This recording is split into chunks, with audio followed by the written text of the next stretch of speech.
This is the M1 Garand, an awesome rifle.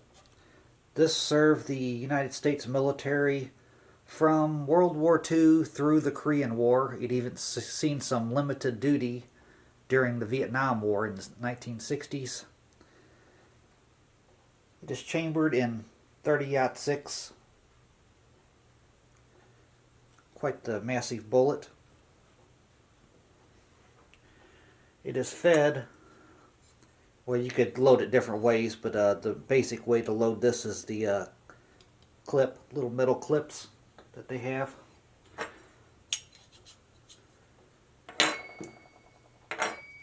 The clip will hold 8 rounds. That's the standard M1 clip.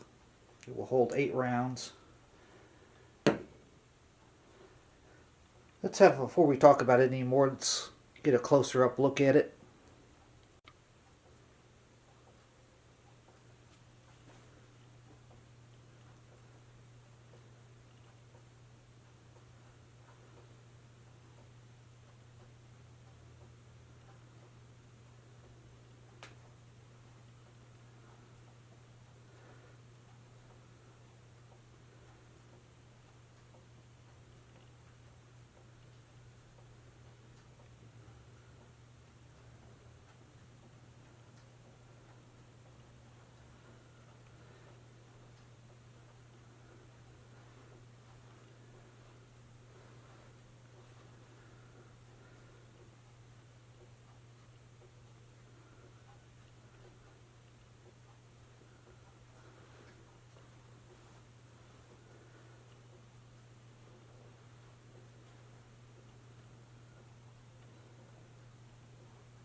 The M1 Garand was designed by John Garand, who was actually Canadian born.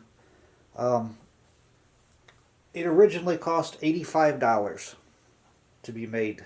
That was during the World War II times. Now it runs for, I bought this one several years back for $1,100.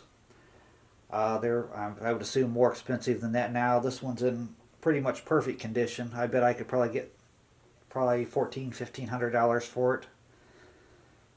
Like I said, they are chambered in for 30-06. 8 round clips. Today's military, the standard rifle bullet is 223 or 5.56. Pretty big difference.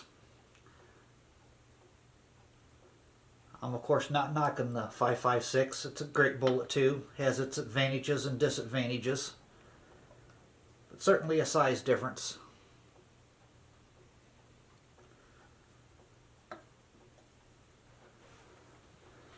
The M1 Garand was originally designed in 1928.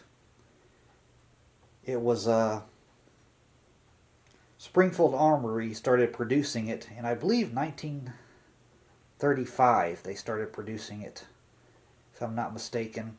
It was adopted as the standard U.S. infantry rifle in 1936. And when the Japanese attacked Pearl Harbor, they began mass producing it, of course. We certainly had the advantage in World War II with rifles. We were the only country that had a standard semi-automatic rifle. All the rest of the countries had bolt-action rifles. And we had a semi-automatic rifle, standard. I think Germany had some I think they had some semi-automatic rifles, and I think they actually had some automatic rifles during World War II, but they were, of course, not mass distributed to their soldiers like this was to ours.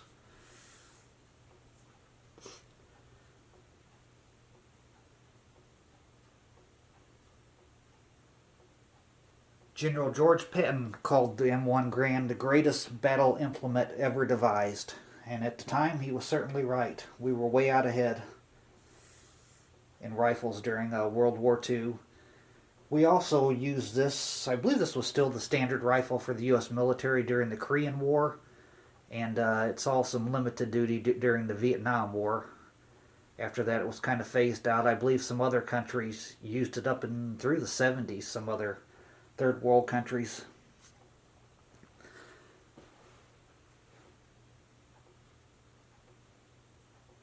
But it is quite the awesome rifle. Like I said, I think it's been 7-8 years ago, I gave $1,100 for this gun. It was produced originally by Springfield Armory, and then after World War II began, I believe it was after World War II began, the Winchester started making them, and there was a variety of gun manufacturers that began making them. Beretta made them. International Harvester made them. I can't remember all of them. During World War II, the United States produced over 4 million of these rifles. I believe there was around 5.5 million total made before they went out of production. But during World War II, the United States produced 4 million of these rifles.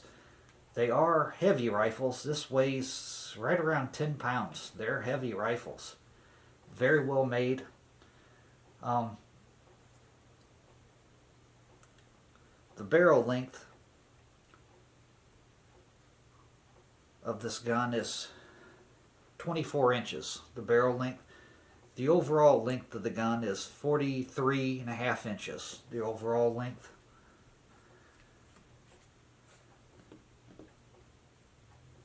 They're gas operated.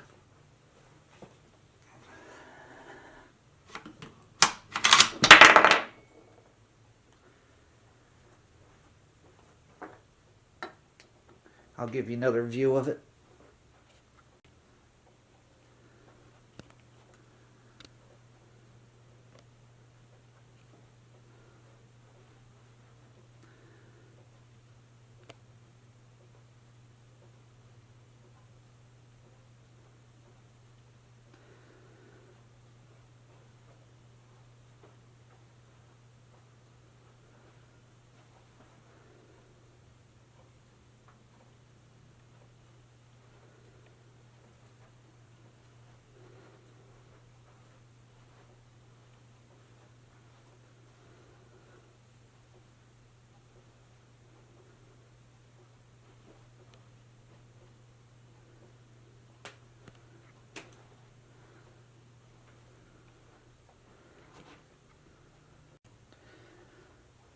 This M1 Garand is a Springfield made one. Like I said, Winchester made them, Beretta made them. There was a lot of different manufacturers that ended up making them.